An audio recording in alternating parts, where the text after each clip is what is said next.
Bismillah, Alhamdulillah, wassalatu wassalam ala Rasulillah. Dear Muslim converts, the Prophet Muhammad sallallahu alaihi wasallam only told a very small number of people to change their names after becoming Muslim. My name is Adam Kelwick and I work with converts on a regular basis. What happens is that here in the West, many people are embracing Islam. And many of these people, they find themselves after they've taken the Shahada and after the glitter and the glamour of accepting Islam fades away within the community, they often find themselves very isolated and lonely. And they also find they're receiving advice from many different directions. Some of this advice is sound and accurate and beneficial, and much of this advice can be very harmful and misplaced, even if the intentions behind that advice are good. In this series, we're looking at short pieces of balanced advice which can help the Muslim convert on their journey. In this episode in particular, we will be looking at the issue of changing one's name after becoming Muslim, trying to understand what is the source for this. We have this in our tradition. We have examples of the Prophet Muhammad, peace and blessings be upon him, changing some of the names of some of the companions when they became Muslim. However, they were a minority. What were the reasons for this? What are the implications on a person's life? What are the implications with a person's family when they decide to take a name other than the name which their parents gave them when they were born? Is this a wise decision? Is it a good decision? What are the ways this can be managed to make the negative impact as little as possible? Some people want to take on a new name because they want a fresh start when they become Muslim. So we'll also be looking at the traditions and the communities who have emphasized for new Muslims to take on different names other to the one they were given at birth, and we'll be discussing the issues around this. We'll be looking at the pros and the cons of a Muslim convert keeping the name they were given by their parents, and also looking at the pros and the cons of changing the name which was given to them at birth by their parents. So this is a discussion which we will have, and it's all regarding the identity of the Muslim convert, so we can help the journey become that little bit easier for the convert, and also raise awareness amongst people who work with Muslim converts to these very, very important issues which are often overlooked. So in this episode, we'll be discussing the changing of names for the Muslim convert and having a discussion about what implications and what impact that can have not only on the convert themselves, but also the people around them, their family and the community at large.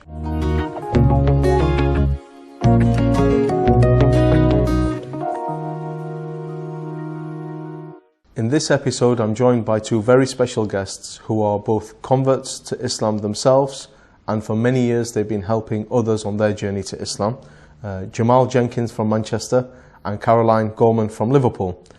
We're today discussing another type of identity and a challenge for the Muslim convert, and that is the changing of a person's name after they become Muslim. I'd like to start with you, Caroline, because Caroline is the name you were given at birth and you decided not to change your name. Has anybody suggested to you that you should change your name? Yeah, constantly. People have even once I was in a park and someone came and said they would take the Quran out for me and pick one in the middle of the park because they were just so adamant. So a random person decided that they wanted to change your name? Yeah, they were just adamant that it just, that you just you can't be Muslim and not have a Muslim name. Okay, so do you think some people think it's an absolute Islamic obligation that when you become Muslim you have to change your name? I think that again comes to identity, and I think that there's such an issue with, because obviously in England we're like a minority, in the community, and so there's a big issue around if you're not practicing in a certain way, you don't have a Muslim name, then you don't fit into that community. So I think some people just find it hard. Like it's the same, for example, when someone first converts, if they're not praying yet, it's just people are just like, what are you Muslim? It's that type of reaction, and so it's the same with my name. So they've seen me with a headscarf, and then when they've asked my name, they just can't. So they couldn't put the two together. So they just, it feels, and obviously again it comes from a good intention. They just feel like they want to resolve the situation there and then. Yeah. But it's very difficult sometimes to deal with it in a way, especially in situations like that where you're with other people, where you're sort of distracted and you're trying to do things in a way that's trying to have a beautiful character towards them, trying not to hurt their feelings, trying to take on board that other people are there and the effect that this will have, seeing how you deal with the situation and how you interact. So it's a difficult situation. And as well, I had the same situation in the mosque as well, some very negative experiences with someone else who had a name that had a really beautiful meaning. It was so beautiful. The meaning was noble, and the way that the people reacted was so derogatory. They were making fun of the name. They were laughing, and so that type of attitude, obviously, it's a huge thing. And when the name has a positive meaning, I think sometimes that's something that other people can't really grasp. If a name has a beautiful meaning, that it's really good for that person to keep that, and that's something that, again, having to try to deal with that in a way that you're having good character with people who are being very derogatory about. And so, in short, there's lots of pressure on Muslim converts to change their name from the Muslim community. Many people think it's actually an obligation. As soon as you become Muslim, you have to change your name. You can't have an English name anymore, even if you're English. That's really interesting. Jamal, that's not the name you were called at birth. No. Could you tell us a story about how you came to be called Jamal? Well, I was 33 when I took my Shahada, and I had no inclination at all to change my name or change the way I dressed, etc., etc. I wanted to maintain my own cultural lineage, and no one was going to persuade me to actually change my name. But that didn't last very long. The morning after I took my Shahada, it was Jummah Day, and I ended up going to Jummah Salah for the first time, and somebody asked me to change my name, or to consider it at least, and I said no. And who was that person? Was it just a regular random person? If I remember correctly, it was community leader and imam in the masjid. Yeah.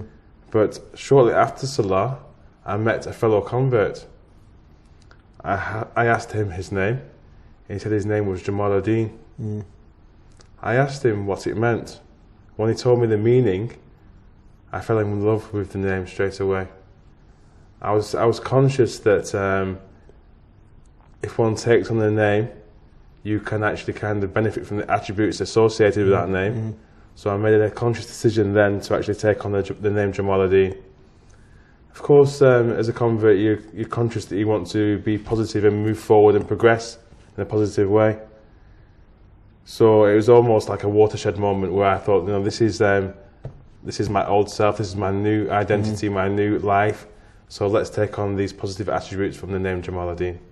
Later on, maybe 2 years later, when I wanted to formalise this name legally, even though I knew I didn't have to do that, I decided to add something else onto Jamal ad-Din, and that was Abdullah, because I was striving to be an Abd of Allah, and I was advised that was one of the best names you could actually take on. MashaAllah. And so, when we talk about ability to change name, we're in a country where anybody can change their name. All you have to do is fill out a short form, DPOL, and you can change your name to whatever you like. So we have that freedom to do that in this country. And so what's interesting to look at it from now an Islamic perspective. Let's strip it down and let's see what Islam teaches about this. First of all, it's not an obligation.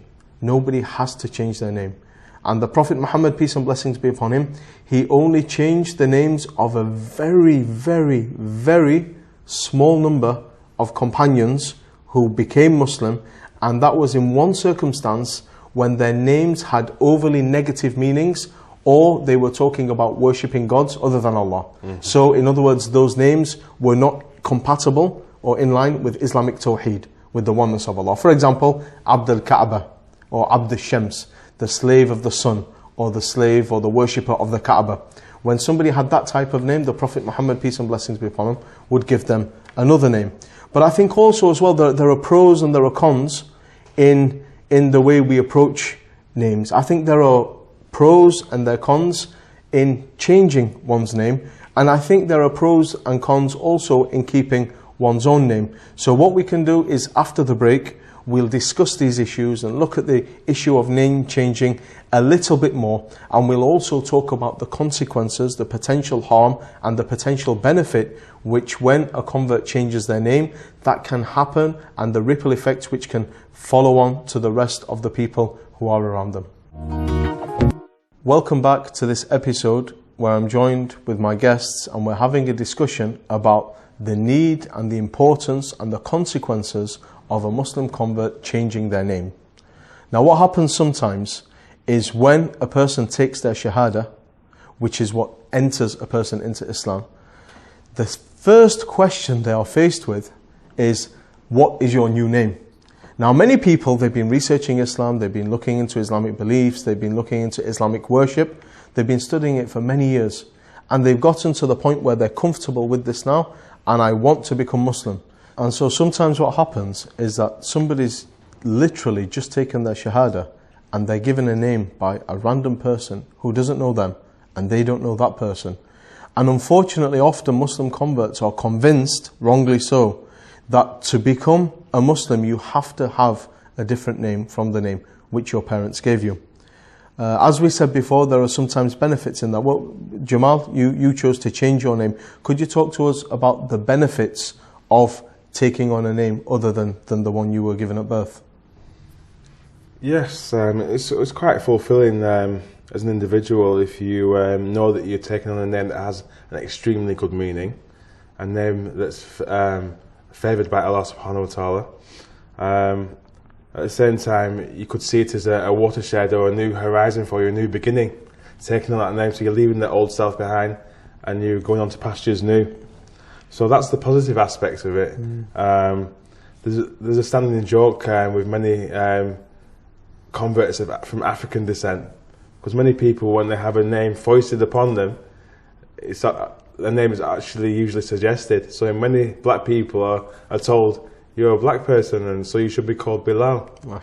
Like Bilal was the only Sahaba with dark skin. So it's quite funny when we speak about these things as friends. So whenever a black brother converts, yes, then everybody suggests to them, change your name and change it to Bilal. That's right. In many cases. From a different perspective, I was asked or quizzed by my father, knowing that I'd become Muslim, if I changed my name. And he wasn't really focusing on my first name. He was talking about my family name. I could tell by his tone that I'd be extremely upset if I changed my family name to anything other than what I was born with. And advice from teachers, I didn't actually change that part of my name. I kept it, so that was kind of good at the time. It saved any possible fallout with a family member. Even though if it was down to me, because of the associations with my surname, my family name, I probably would have dropped it. Because as a person of African descent who comes from the Caribbean, we know that the European name that I might carry isn't actually my family name. So I was tempted to drop it, but decided, because of the sake of how my father perceived our lineage, I kept it. And so another benefit a person can get by changing their name to a quote-unquote Muslim name or an Arabic sounding name is that they can easily be accepted more into the Muslim community. They're going to face less resistance from the Muslim community. There's also a difficulty which it could cause with your non-Muslim parents, who, when a person converts, they come running home and they say, Mum, Dad, I've become Muslim. And by the way, the name which you two sat down and contemplated and considered for so long and chose the special name for me which you gave to me at my birth, I've decided to throw that away, and I've taken on a new Arabic sounding, foreign sounding name. And so the implications there could be they could be quite big. In terms of the pros of keeping your name, Caroline, what would you say are the benefits in a person not changing their name? Obviously, going to be better for family relations, and even just sometimes for professional reasons. People sometimes need to keep their name, just, you know. And obviously there's a lot of positives, like Jamal's mentioned, and especially in regards to taking a name that is going to, you know, obviously in Islam we believe that that really can have an effect on your future or on like your personality. So obviously there are a lot of positives, and I think one of the good things that I've seen a lot of people do is they've combined two names. So sometimes in the Muslim community they'll be known by a certain name, by a Muslim name, and I have that experience as well, especially when I'm in different countries. I actually have in different communities that are known by different Muslim names, and it makes it easy because as well sometimes it's difficult for people just to pronounce your name if you've got like an English name. So sometimes I think that's a good way for converts to get around this issue. They still keep their family name, they keep that as their legal name, the family still call them that, but when they're in the Muslim community, if they don't want to change it, you know, they want to keep their own name, it's a good way of sort of trying to get the best of both. Yeah, that's possible as well, isn't it? You can just be known by an alias, by a nickname, if you like, of a name which people in the Muslim community can relate to, and also keep your name, because keeping your name is going to lessen the likelihood of having problems with family, and it could also have a positive impact on when you're speaking to other people about Islam. Just in terms of the family thing, I'm aware of an amazing story in which a good friend of mine decided to change his name, but the way in which he did it is benchmark practice in my opinion. What he did, actually, his parents are Christian missionaries, and they are flying all around the world all the time, spreading the message of Christ and Christianity and so forth. However, they've been really supportive of him in his journey to Islam. So they weren't the type of parents who closed the door. They were the type of parents who've always had the door open for him, and they've actually been part of his journey to Islam.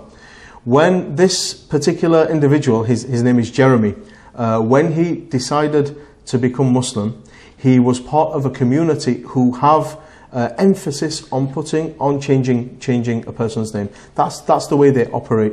They have their teacher and their sheikh, and sometimes the sheikh will be the one to select a name for the individual, which in my opinion is better than a random brother at the mosque choosing a name for you. It is better. And we also have the examples of the early English Muslim community, Sheikh Abdullah Quilliam and his community. They would also take on new names as well, but not abandon their original names, and this is the point. So what happened is he decided he wanted to change his name.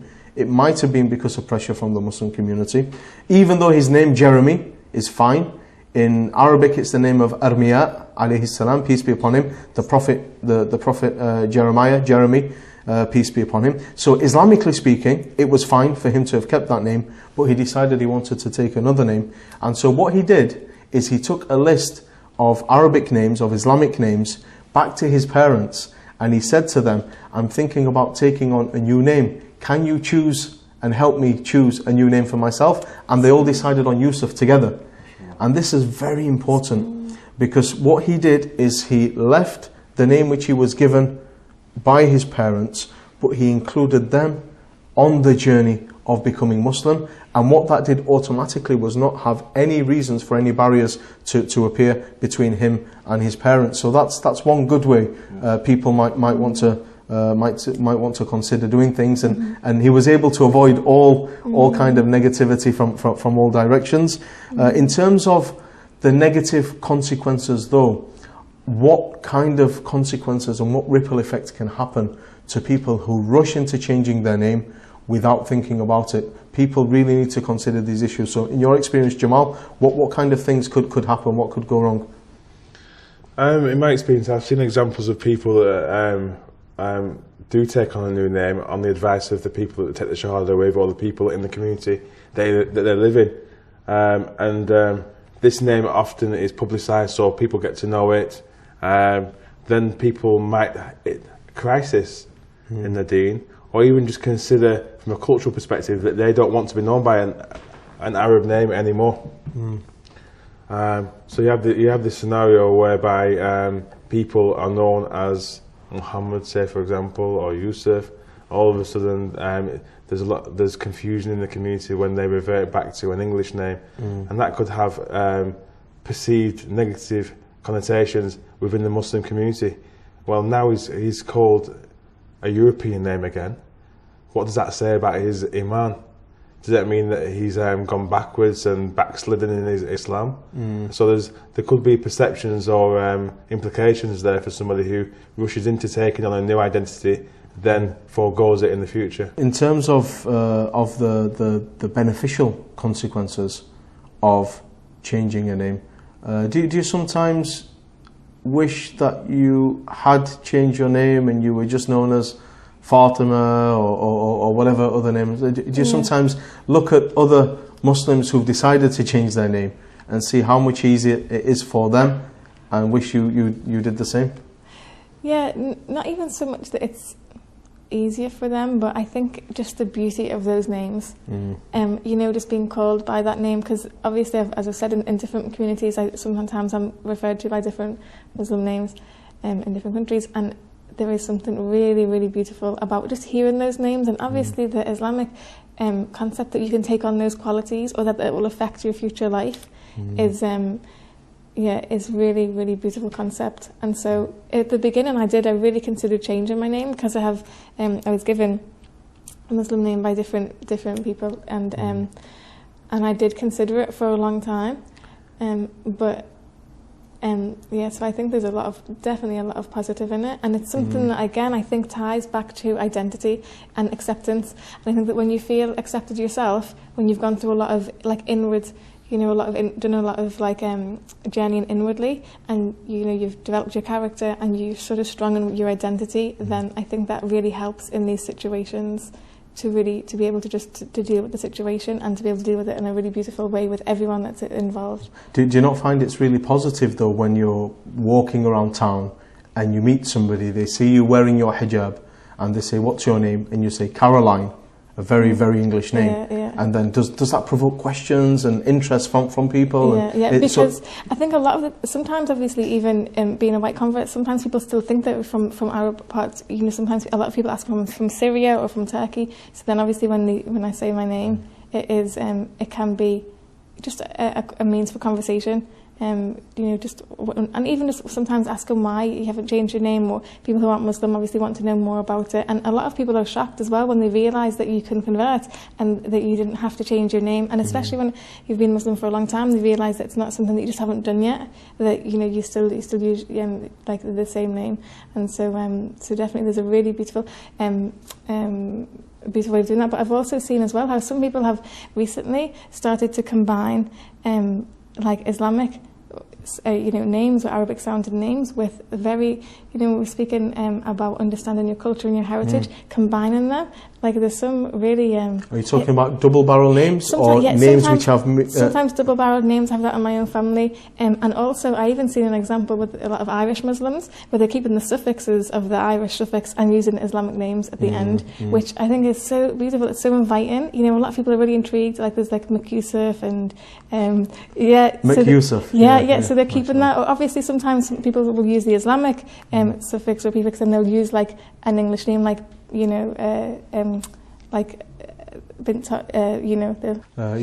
see, I'm really fortunate because my name Adam is very, very universal. He's the father of mankind. May the peace and blessings of Allah be upon him. And so I've never really had this. Adam's an English name. Adam's a Christian name. Adam's a Jewish name. Adam's an Arabic name. It's a Hebrew name. It's an English name. It's very universal. So I've not had to go through that test. However, some people do often assume that because once they find out I converted to Islam, they do assume that I might have been called something else, and I took Adam as a name afterwards. But I think in short, if we were to summarize our discussion, we can say that people are free to call themselves whatever they like. Yes. Choose a beautiful name. Islam is all about beauty. Have a beautiful name, whether that's the beautiful name which your parents gave you when you were born, or whether it's something more you're looking for to fit into the Muslim community. Be a person of beauty. Also understand the consequences of what could potentially happen with your family and with the people around you when you do change your name. And be true to yourself, understand yourself, and know the pros and the cons of taking both decisions. And if you can avoid a situation, then avoid being given a new name by a random person who doesn't know you and you don't know them. and ask yourself, is this person more qualified to give me a name than my mother and my father? If the answer is yes, then maybe take their advice and choose a beautiful name for yourself. If the answer is no, then know that the Prophet Muhammad, peace and blessings be upon him, did not change many people's names. He would only change them when they were bad in meaning.